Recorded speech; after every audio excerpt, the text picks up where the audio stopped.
Clearly, both under biblical law, and not only under biblical law, even in the time of the Talmud, polygamy was permitted, and polygamy became prohibited among Ashkenazic Jews of European descent only in the 11th century, the 1000s, by the promulgation of Rabbeinu Gershom, who was the teacher of Rashi's teacher, and among many Sfardim of North African descent, there actually was never a prohibition of polygamy.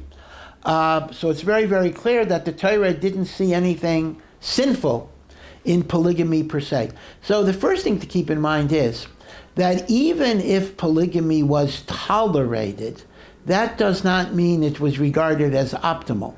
Certainly when we look at the original description of the creation of Chava and why a woman was put into the world, it talks about Al Kain Yazov Ish Es Aviv Yasimo, a man shall leave his father and mother, V'davak B'ishto, he shall cleave unto his wife, V'hayu L'basar Echad, and they should become one flesh.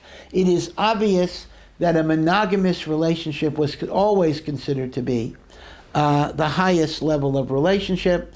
There are very, very few examples of polygamy in the Torah. Some of them are famous examples. We did have Abraham, who had Hagar as a concubine. We, of course, have Yaakov, who was the true polygamist, that Yaakov had Rachel and Leah, as well as the two maidservants, Bilhah and Zilpah. I'll come back to that. But the point is, that's about it. If you look at all of the other great biblical righteous people, other than the kings have special rules, you do find that monogamy was the norm. Certainly in the Talmud, monogamy was the norm. So really what's going on is this. The Torah may tolerate things that are not necessarily optimal simply because of the weaknesses of human nature. We know that men sometimes have a tendency to stray, to be unfaithful, to need different types of sexual outlets, particularly if their wives might get older, sometimes physically less attractive. And the Torah basically says, if you want to have sexual relations, you must do it in the context of sanctification, and you must do it with responsibility, and you must do it with commitment. In many ways, I know this may be a controversial statement to make, polygamy basically was something that was profoundly respectful to women, that instead of simply having affairs and then discarding people with no sense of commitment, the Torah basically says, you want to be with a woman, you have to take care of her, you have to give her marriage, you have to give her economic protection, you have to give her dignity. So in a sense, one could look at polygamy as a way of tolerating a certain measure of evil by making it more refined, making it more dignified, making it more respectful for all of the parties that were concerned. But because it never was the ideal, then essentially God tolerated it, but hopefully we grow out of it. And eventually Rabbeinu Gershom decided it was not a proper thing. I'll give you an analogy to this. An analogy to this might be slavery itself. People sometimes raise the question, how could the Torah allow slavery? And the short answer is that slavery was tolerated, it was not regarded as desirable, but given the fact that it was widely practiced in the ancient world, people were not ready to go cold turkey, and therefore God tolerated an institution, but humanized it, made it more compassionate, more respectful of the dignity of even the slave.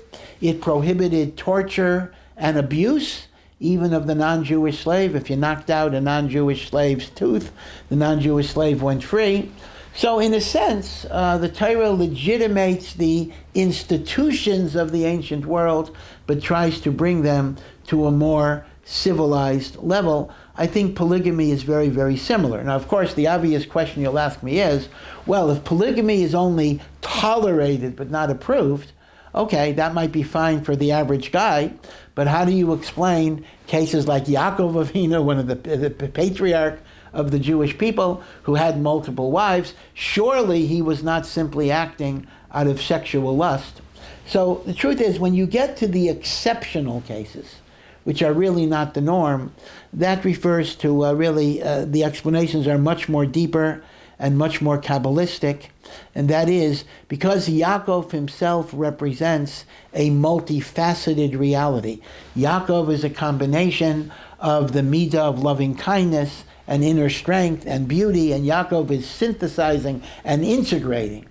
So Yaakov needed different wives that reflected different facets of his spiritual persona, that brought different divine energies into the world. Now, if an average man were to make that argument why he should be with a lot of women, we would just call him crazy or sexually addicted, because we're not on the level to make those types of decisions. But all I can tell you is, the traditional belief of Judaism is that Yaakov was motivated by the highest and deepest spiritual levels, which required min hashamayim, that there be these different spiritual forces in the composition of Am Yisrael. In fact, it really wasn't Yaakov's intent. In fact, one could actually make an argument that Yaakov, in fact, intended to be monogamous. Yaakov wanted to marry Rachel. That's what Yaakov wanted. Yaakov wanted one wife. It was God, so to speak, that enabled Lavan to trick Yaakov into Leah, etc. So the fact that Yaakov was in a polygamous marriage was not necessarily his choice. It was something that may have been divinely decreed, precisely because the 12 tribes had to emerge from all of these different spiritual forces. If you like that video, hit the subscribe button and notification bell below for hours of the best Jewish content online.